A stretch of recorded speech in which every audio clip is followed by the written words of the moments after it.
Hello students, this is Neeta Biju. Welcome back to another class of business studies. Today's topic is centralization and decentralization. So we'll do the meaning and concept of it. Centralization. Centralization refers to the concentration of control of an activity or organization under a single authority. In other words, the decision making authority lies only at the top level management and there is no delegation of authority. So, centralization means one single rule, one single, you can say, level or power which is not spread all throughout the organization, and one single boss which commands and who has the power and authority to order the whole organization and everybody has to follow. That is what is called as centralization in the organization. Then we have this decentralization. Decentralization refers to the delegation of authority throughout all the levels of organization. That is, decision making responsibility is divided among the various levels of management. So decentralization means we have scalar chain, the chain of command. We have different levels of management where the power and authority is spread at different levels and the decision making can be taken at every level, and this is what is called as decentralization because it exists at every level of management. Okay, so what we got to study here is the importance and the relevance and the need of decentralization, and we have to just study about the concept of centralization. We don't have anything else to study about centralization. We have to study about decentralization and its importance. So the importance of decentralization are as follows. First one, it develops initiative among subordinates. Second one, it develops managerial talent for the future.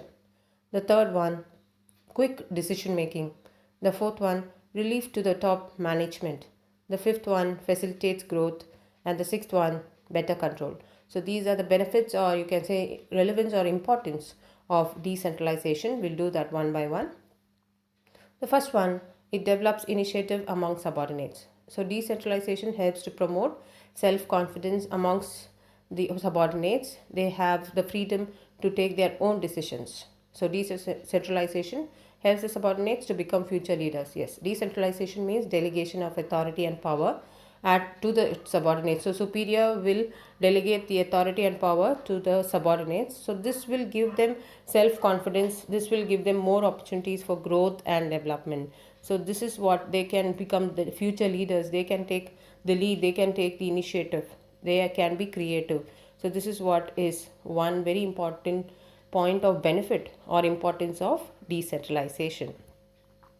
Next importance is it develops managerial talent for the future. Yes, decentralization gives subordinates a chance to prove their abilities and they can be considered to fill up more challenging positions through promotions. Yes, decentralization helps organization to recognize the talents and abilities and skills of each and every individual at every level, especially the subordinates, because since the power is delegated to the subordinates, so their ability and skill is recognized and they can be filled up for future challenging positions through promotion. So there are more opportunities for promotion in decentralized system of organization.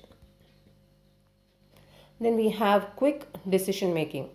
In a decentralized organization, decisions are taken at all the levels which are the nearest to the point of action.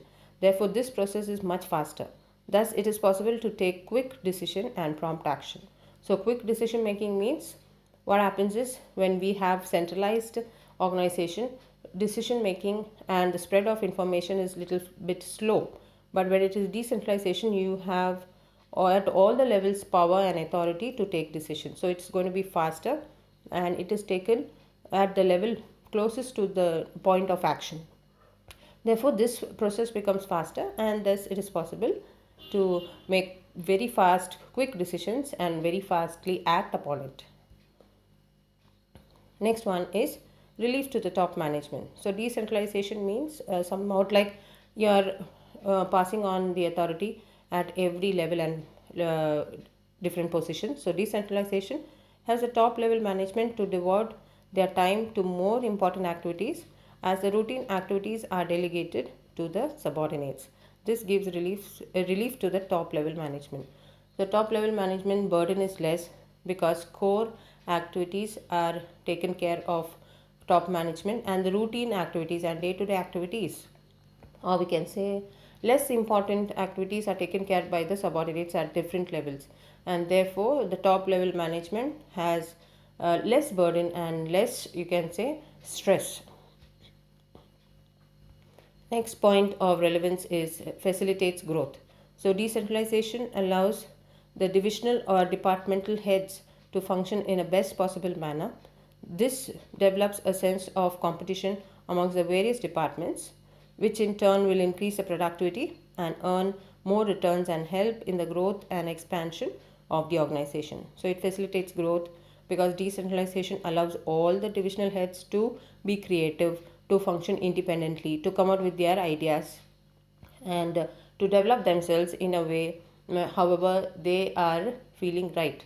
So this is what is what you can say, which facilitates growth in every level, at every department, and these departmental heads will develop a sense of competition among themselves, among the various departments, and this will help to increase productivity and efficiency, and this is what will lead in turn to growth and expansion of the organization. Then we have better control. So decentralization makes it possible to evaluate the performance at each level. In other words, each department's contribution towards the objective can be clearly ascertained. This leads to better control and management. So better control and management is very much possible only in decentralization, because at every level they are independent and they can independently take decision, and they have power to take the decision and make prompt actions. So this is why better control is possible, and to evaluate each department's and each divisional and functional organization's performance can be ascertained, and if there are any deviations, corrective actions can also be taken. So better control is possible in decentralized system of organization. This leads to better control and management. So the conclusion, dear students, though decentralization has certain merits what we have already studied, or benefits, it should be noted that there should be a balance between centralization and decentralization in every organization. So what is the conclusion, dear students? Management has to decide upon both of them. Management cannot eliminate either of them or adopt, you can say, any one of them, because they have to have a balanced organization. Therefore every organization has to adopt and keep a balance and proposition between both, that is centralization as well as decentralization. So the balance between the two will lead to better, efficient and effective organization. Now we're going to compare the delegation and decentralization. We're going to compare it. So first one, the basis. The second one is delegation and decentralization. We're going to compare the difference between the two. The basis, the first one, nature. Delegation is a compulsory act because no individual can perform all the tasks on his own. Yes, delegation becomes very compulsory. You're passing on, transferring your power and authority to your subordinates. It becomes compulsory because one task cannot be performed by one single person every time. Then we go to decentralization. Decentralization is an optional policy decision. It is done at the discretion of the top level management. Yes, decentralization is optional. You can go for it or you can eliminate it, but you should have the balance, as I said. So decentralization is optional policy. It depends on the top level management decision. Second basis is freedom of action. So more control by supervisors, hence less freedom to take under own decisions. So here in delegation, control is on the top level, that is supervisors will control, only delegate their power. It doesn't mean that they lose their control.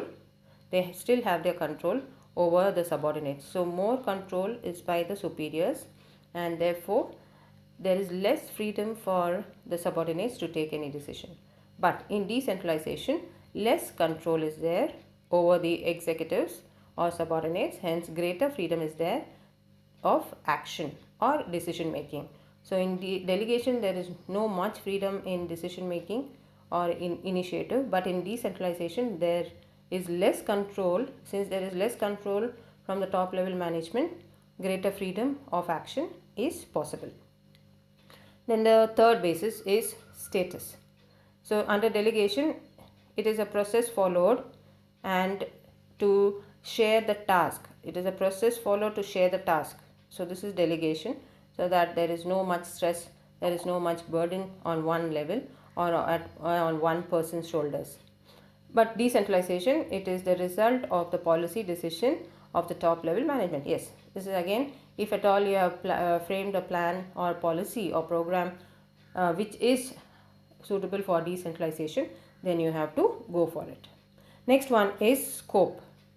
Scope under delegation, it has narrow scope as it is limited to superior and his immediate subordinate. Yes, delegation is very narrow, it is just superior and subordinate relationship. But decentralization, it has a wide scope as it implies extension of delegation. Yes, it's more than delegation. It is delegation becomes a part of decentralization to the lowest level of management. So decentralization is spread all over and its scope is more wider and broader in the organization. Then the last basis is purpose. So the delegation, it lessens the burden of the manager. Yes, manager has less stress because manager has to concentrate on core activities and the routine activities are passed on and delegated to the subordinates. Decentralization, to increase the role of the subordinates in the organization by giving them more autonomy. So by giving them more freedom, giving them more power and giving them the right to take any decision on their own at the point of taking action is what is decentralization. This is the difference between the two, dear students, delegation and decentralization. I hope you have understood today's class. Thank you.